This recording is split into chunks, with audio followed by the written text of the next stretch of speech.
Good evening here. You're very welcome to St Patrick's Church in Crossmaglen, 180 years old, and I am joined here by Johnston Contractor, who's the main contractor here to do the repair work on the roof and obviously doing a paint job inside and outside.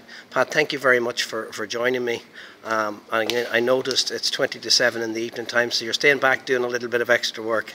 How's things been going, Pat? Very well indeed, yeah. Very well, And and tell me this: when you started, was there many surprises, or was it worse than you expected, or? There's always a few surprises in buildings like this. Yeah, there was, yeah. Because of the age of it. Well, a wee bit extra, more over and above what we expected. Would you found a lot of dry rot and stuff like that? Not so much dry rot, wet rot. Oh, wet rot. Okay. And Pat, we were just speaking earlier off camera. You were saying you actually found a couple of signatures on a couple of rafters, both ends of the church. That was interesting. We did.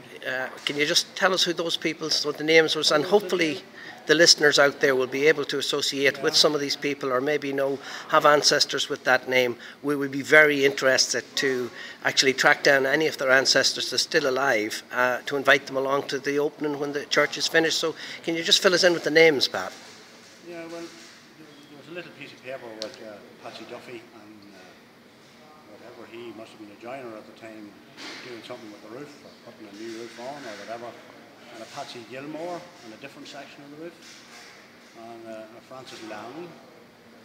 I suppose they were joiners at the time, back in dated 1889. So was whenever they're up there.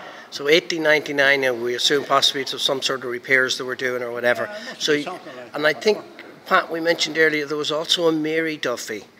That was a signature was on the rafters as well. And I know we may have made fun of it and said perhaps she was bringing the tea, but would it be possible that she would have actually been working alongside her husband, because they were husband and wife?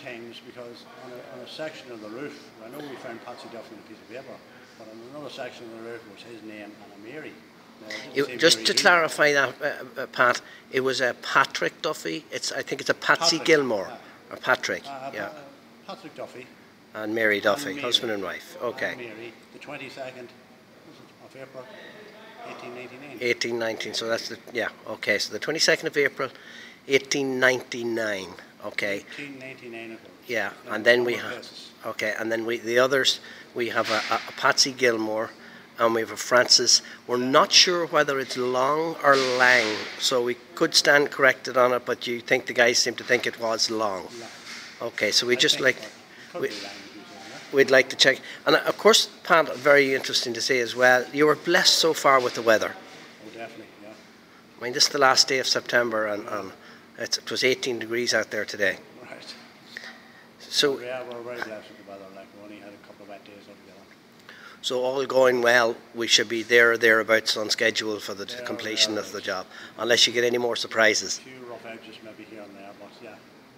Very good. And I'm just going to swing the camera around a wee bit just to show the people exactly the work that's going on here at the moment.